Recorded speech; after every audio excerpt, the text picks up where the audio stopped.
Bismillahirrahmanirrahim. Assalamualaikum warahmatullahi wabarakatuh.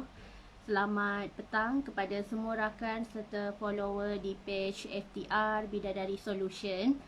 Okey, apa khabar anda semua di hari Ahad ini? Adakah semuanya dalam keadaan sihat? Okey, soleha doakan agar semuanya dalam keadaan sihat walafiat, sentiasa diberikan kemudahan dan juga kesihatan yang baik, insya-Allah. Semoga Allah memberi perlindungan kepada anda semua dan kita semua, insya-Allah. Okey, hari ini merupakan perkongsian ilmu daripada Solehah di page hari yang ke-46 sesi tahun 2021. Alhamdulillah. Okey, boleh tolong share dan boleh tolong kongsikan laju-laju Solehah punya link page live pada hari ini supaya lebih ramai orang yang akan dapat manfaat daripada perkongsian ilmu yang berkat, insya-Allah.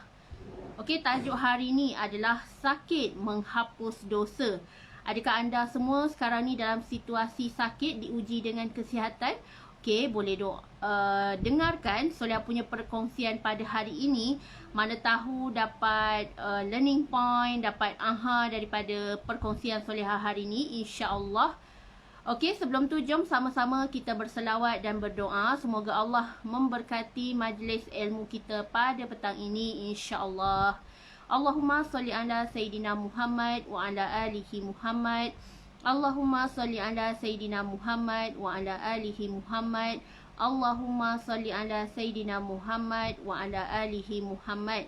Bismillahirrahmanirrahim. Allahumma aftah alaina hikmataka wa anshur alaina min khazaini rahmatika ya arhamar rahimin. Rabbi shrah li sadri wa yassir li amri wahlul 'uqdatan min lisani yafqahu qawli. Amin ya Allah ya mujib. Okey.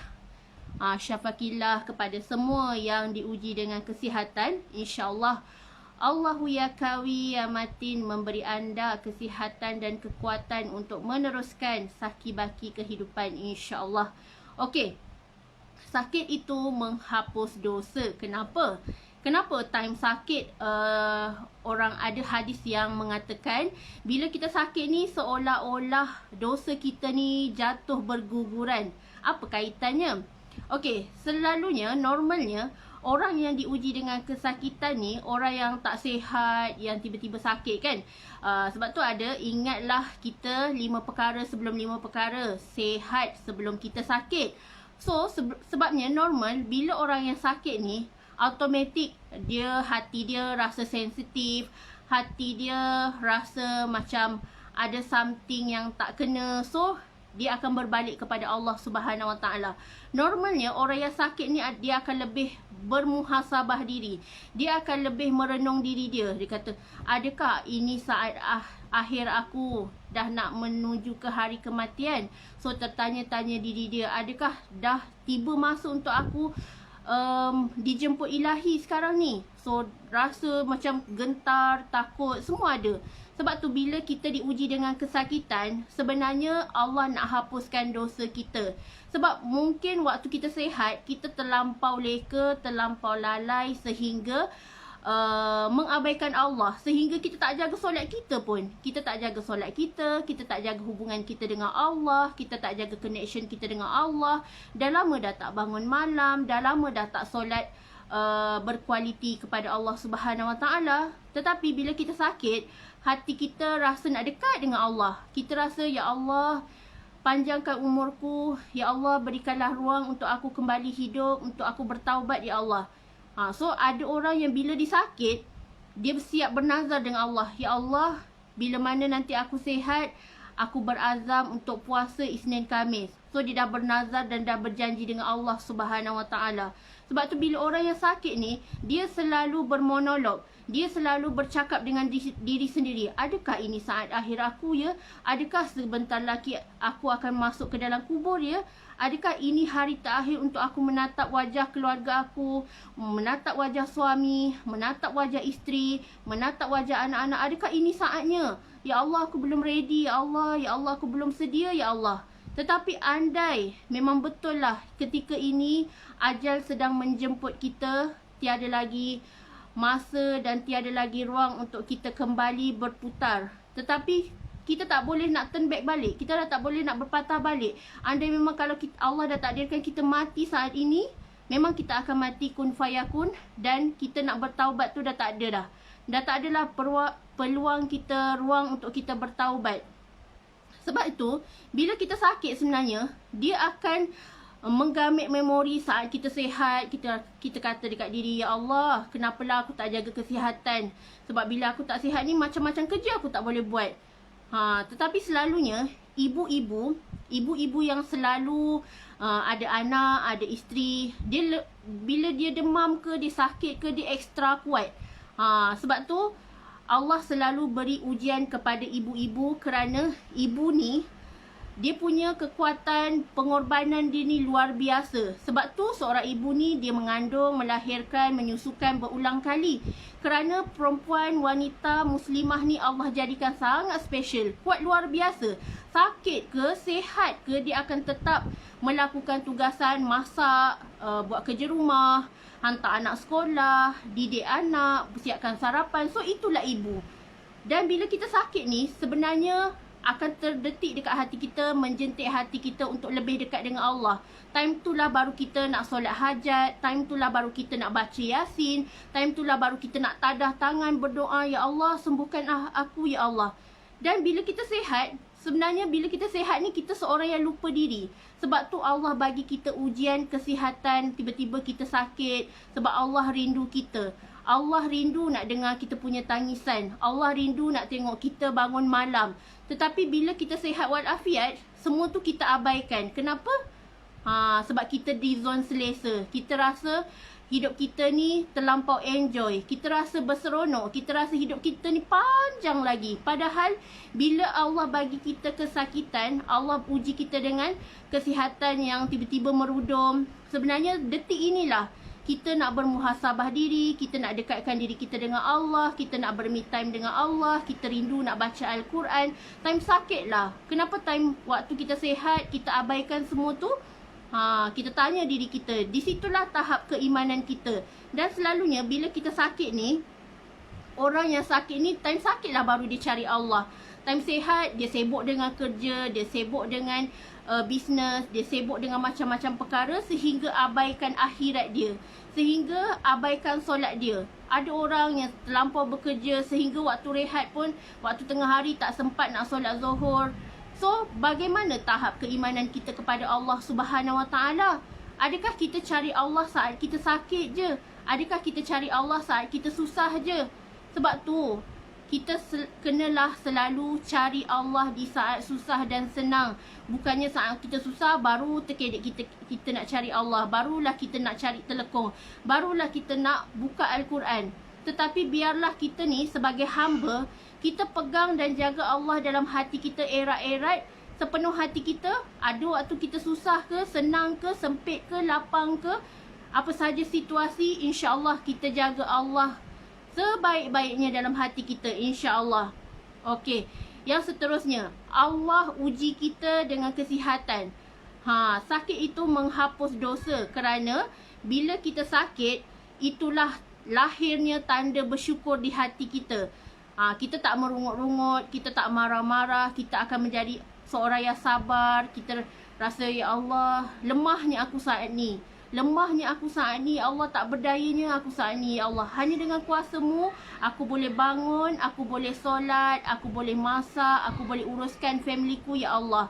Dan bila kita time sakit ni, kita punya rasa kerendahan hati tu teramat sangat. Kita rasa bersyukur yang teramat sangat. Dan automatik dalam diri kita, ya Allah, andai ini saat terakhirku, ya Allah, berikanlah aku peluang untuk aku uruskan keluargaku sebaik-baiknya. Berikanlah aku masa dan ruang untuk aku santuni keluargaku dengan penuh kasih sayang, ya Allah. Sebab tu bila kita sakit ni, kita selalu kita selalu fikirkan, macam manalah anak aku nanti bila aku tak ada, macam manalah suami aku bila aku tak ada, macam mana dia nak urus anak-anak. Sebab itu bila kita diberi peluang, kita diberikan nyawa saat ini, setiap pagi zahirkan kesyukuran kita. Bangun pagi-pagi, bersyukur dulu. Bersyukur dulu Allah bagi kita nyawa, Allah bagi kita ruang untuk kita hidup lagi, bernafas lagi di muka bumi ini. Sebab banyak lagi amanah yang kita nak jaga. Anak kita masih kecil-kecil yang perlukan perhatian kita. Suami kita perlukan kasih sayang kita untuk kita bantu sebagai penolong, pengurus rumah tangga di rumah. So dekat sini, bila kita selalu dekatkan diri kita dengan Allah, kita minta kesihatan yang baik, kita hargai. Sebab tu ada dua perkara yang kita bila kita selalu abaikan, tetapi bila dah terjadi barulah kita menyesal, iaitu nikmat masa lapang dan juga nikmat sihat. Sebab tu bila Allah bagi kesihatan, kita jaga kesihatan diri kita. Makan makanan yang seimbang, makanan yang sihat, jangan makan makanan yang kotor, jangan makan makanan yang haram. Sebenarnya bila orang yang makan makanan haram ni, sebenarnya itulah mudarat kepada dirinya. Contohlah, dia tahu rokok tu bahaya, dia tahu rokok tu boleh rosakkan paru-paru dia, tetapi kenapa dia nak isap juga rokok tu? Sebab tu bila Allah bagi nikmat kehidupan ni, cuba pandang renung masa hadapan di mana anak-anak masih perlukan kita. Kesian kalau anak-anak hidup ni dah kehilangan kasih sayang seorang ayah, dah kehilangan kasih sayang seorang ibu. Sebab itu nikmat kesihatan ni tak boleh dibeli dengan wang ringgit. Kalau Allah dah tarik nikmat kesihatan ni, kita tak mampu, tak berdaya pun dengan izin Allah. Hanya Allah yang memberi kita keizinan, hanya Allah yang memberi kita kudrat dan iradah untuk kita meneruskan kehidupan dengan penuh kelancaran, insya-Allah. Dan sakit ini menghapus dosa apabila sebenarnya waktu kita sakit ni, anda tahu tak, sebenarnya waktu orang sakit, malaikat sedang menjaga dia. Sebab tu, bila kita sakit, jangan kita merungut. Kalau kita merungut, kita akan tambah berdosa. Tetapi bila kita sakit, kita kena sabar, kita kena berdoa, kita kena banyak bercakap dengan Allah, kita banyak muhasabah diri.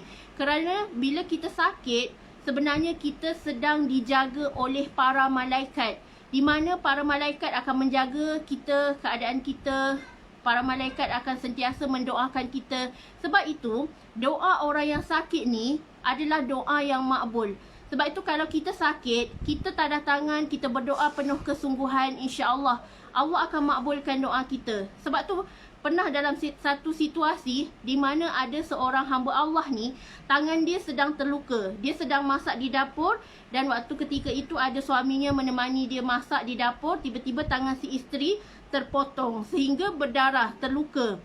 Dan pada waktu itu suaminya cakap, berdoalah. Sebab doa orang yang disakiti, doa orang yang sedang dalam kesakitan, Allah uji dengan kemalangan ke, sakit ke, kecederaan ke, insya-Allah doa orang yang sedang dilanda ujian musibah ni adalah doa yang makbul. Sebab tu bila kita dalam kesakitan, kita tak boleh merungut, kita tak boleh marah-marah, kita tak boleh komplain, kita tak boleh nak herdik-herdik. Sebab kata-kata daripada kita ni boleh jadi asbab kepada doa Allah makbulkan. Contohlah saat itu kita sedang terluka, tangan kita berdarah, tiba-tiba kita merungut, kita cakap yang bukan-bukan, kita cakap kata-kata negatif. Tahukah kata-kata itu akan menjadi satu doa dan menyebabkan doa tu makbul kepada kita? Sebab tu bila kita ditimpa musibah, cakaplah benda yang baik-baik. Ucapkan inna lillahi wa inna ilaihi raji'un. Dan banyakkan bersyukur, banyakkan berzikir dan banyakkan berdoa kepada Allah. Semoga Allah berikan kita kesabaran. Semoga Allah berikan kita kesihatan yang terus berpanjangan, panjang umur. Kita nak tengok anak-anak kita membesar dengan sihat. Kita nak tengok dan nak didik anak kita dengan acuan Islam yang sebenarnya. So, bertuah sangat. Bila orang yang sakit ni sebenarnya banyak pahala dia. Dia akan dapat pahala sabar dan reda kalau dia tak merungut-rungut. Dia akan dapat pahala sabar kalau dia sentiasa berzikir. Waktu tak sihat, dia berzikir, dia jaga solat dia banyakkan mengaji. Sebab tu orang yang sakit ni, bila dia dekatkan diri dia dengan Allah, dia kuatkan marketing diri dia dengan Allah, sebenarnya saat itulah rezeki masuk mencurah-curah. Malaikat sedang mendoakan. Doa saat itu sangat mustajab. Dan di saat itulah, ketika itu hati kita bertambah tenang. Sebab kita rasa dekat sangat dengan Allah. Kita rasa macam Allah peluk erat hati kita ni. Kita rasa macam kita selalu bersama dengan Allah, berdamping dengan Allah tanpa rasa saat kejauhan tu. Di mana Kita kadang-kadang kita rindu Allah, tetapi kerana kesibukan kita abaikan perasaan rindu tu. Tetapi pada waktu sakit, Allah berikan kita nikmat bahawa rindu tu hendaklah kita banyak beribadah kepada Allah, hendaklah kita banyak berdoa kepada Allah, dan hendaklah kita banyak berzikir dan berselawat kepada Allah, insya-Allah. So kalau anda saat ini diuji dengan kesakitan, Allah sedang menggugurkan dosa-dosa anda sebenarnya. So bersyukur. Bersyukur bila mana kita sakit ni, sebenarnya kita sedang mendapat pahala. Dosa kita sedang digugurkan kalau kita sabarlah.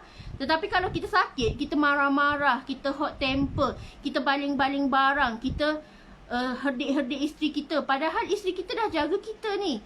Tetapi seorang suami, dia tak sabar saat sakit tu, dia tak teraburkan nasi, dia teraburkan makanan yang isteri dia nak suap, macam-macam lagi dia komplain. So, adakah kita menjadi hamba yang bersyukur? Sebab tu saat sakit ni banyakkan bersyukur, banyakkan bermuhasabah diri, banyakkan merenung diri dan selalulah ingatkan kematian.